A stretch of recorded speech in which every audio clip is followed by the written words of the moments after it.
जय श्री कृष्णा। आइए सुनते हैं बैसाख मास महात्म्य का 6वां अध्याय। नारद जी बोले, हे नृपश्रेष्ठ, जो लोग थके हुए राही को जल नहीं पिलाते वे नीच पक्षी का जन्म पाते हैं। इस संबंध में मैं तुम्हें एक पुरातन कथा सुनाता हूँ। इसमें एक ब्राह्मण और उसके घर की छिपकली की कथा है। पुराने समय में हेमांग नामक एक राजा था। वह इक्ष्वाकु वंशी राजा बहुत ही धर्मात्मा, जितेंद्रिय तथा ब्राह्मण भक्त था। पृथ्वी में जितने रजकर हैं उस राजा ने उतनी गायें ब्राह्मणों को दान दी थी। वह हर प्रकार से ब्राह्मणों को संतुष्ट रखता था। उसने अनगिनती यज्ञ किए। उसके यज्ञ की कुशाओं से पृथ्वी पट गए। भूमिदान, स्वरदान, अन्नदान आदि जो भी दान है उस राजा ने वे सभी तो किए, परंतु जल दान नहीं किया।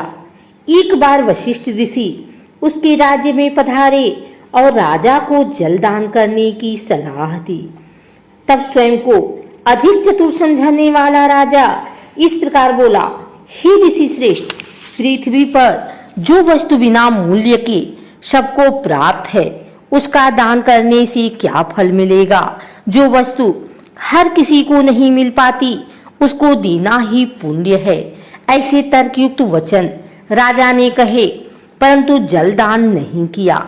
दान भी वह उन ब्राह्मणों को करता था जो लूले लंगड़े और दरिद्री होते थे। वह वेद पाठी, तत्वज्ञानी तथा ब्रह्मवादियों को दान नहीं देता था। उसका कथन था कि प्रसिद्ध ब्राह्मणों को तो सभी दान देते हैं, किंतु ये अपाहिज, दरिद्री, जीविका विहीन बेचारे हर प्रकार की वस्तु के अभाव में दुख भोगते हैं। सो मेरा दान तो इन्हीं के निमित्त है। इस तरह वह दुर्बुद्धि राजा कुपात्रों को ही दान करता रहा, जिसके कारण वह 3 जन्मों तक पक्षी योनि को प्राप्त हुआ। फिर एक जन्म में गिद्ध और 7 जन्मों में कुकर बना। तत्पश्चात उसके छिपकली का जन्म लिया। छिपकली की योनि को प्राप्त कर वह राजा मिथिलापुरी के राजा श्रुतकीर्ति के महल के दरवाजे की चौखट पर 87 वर्ष तक कीड़े खाता हुआ रहा। संयोग से एक दिन राजा श्रुतकीर्ति के घर श्रुतिदेव नामक मुनि आए। राजा मुनि को देखकर बड़ा प्रसन्न हुआ। उसने अर्घ देकर गुरु के चरण धोए तथा उनके चरणामृत को जब अपने मस्तक पर छिड़का तो वह जल छिपकली के ऊपर भी पड़ गया। उस जल के प्रभाव से छिपकली को अपने पूर्व जन्मों का ज्ञान हो गया। तब अपनी पूरी योनि के दुख से दुखित हो वह छिपकली त्राहि त्राहि करती हुई यह कहने लगी, हे मुनिराज, आप मेरी रक्षा करें। छिपकली के मुख से मनुष्य की वाणी सुनकर मुनि आश्चर्यचकित रह गए और उस छिपकली से बोले, तू कौन है? तू शोकाकुल होकर इस प्रकार विलाप क्यों कर रही है? तो इस योनि को कैसे प्राप्त हुई है? तू अपनी कथा कह, मैं तुझे इस योनि से मुक्त करूंगा। मुनि की सांत्वना देने वाले इन वचनों को सुनकर वह छिपकली बोली, हे मुनिराज, मैं इक्ष्वाकु वंश का हेमांग नामक राजा था। पूर्व वेदंग धर्मनिष्ठ तथा ज्ञानी भी था। मैंने अनगिनत गौएं दान की थी, अनगिनत यज्ञ किए, कुएं तालाब खुदवाए, बाग लगवाए, सब प्रकार के दान किए, धर्म पूर्वक प्रजा का पालन किया। किंतु फिर भी मैं 10 जन्मों तक चातक, गिद्ध तथा कुत्ते की योनि पाकर अब 12वें जन्म में छिपकली की योनि में आ पड़ा हूँ। आपके आगमन पर अभी जब राजा ने आपका चरणामृत लेकर अपने ऊपर छिड़का तो उसकी एक बूंद मेरे ऊपर भी पड़ गई। उसके पड़ने से ही मुझे सब जन्मों का स्मरण हो आया है। हे ब्राह्मण श्रेष्ठ, अब आप मेरे दुखों का कारण बताइए कि किस पाप के फलस्वरूप मेरी यह दशा हुई है। छिपकली का वृतांत सुनकर मुनि ने ज्ञान नेत्रों से उसके पूर्व जन्मों पर दृष्टि डाली और सब कुछ जान लेने के बाद इस प्रकार कहना शुरू किया, हे छिपकली, मैं तेरी इस दशा का कारण बताता हूँ। तूने नृप शरीर में दान, धर्म, यज्ञ आदि तो सब किए, किंतु विष्णु के प्रिय मास बैसाख में जल का दान नहीं किया। तूने जल को प्राप्य पदार्थ समझकर इसका महत्व नहीं समझा। इसके अतिरिक्त तूने सुपात्रों को भी दान नहीं दिया। तेरे दान के पात्र शर्वहीन व्यक्ति ही रहे।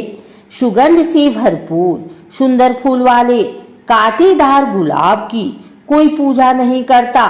पीपल का वृक्ष ही पूज्य है। तुलसी की पूजा सब करते हैं। बेरी कटेरी को कोई नहीं पूजता।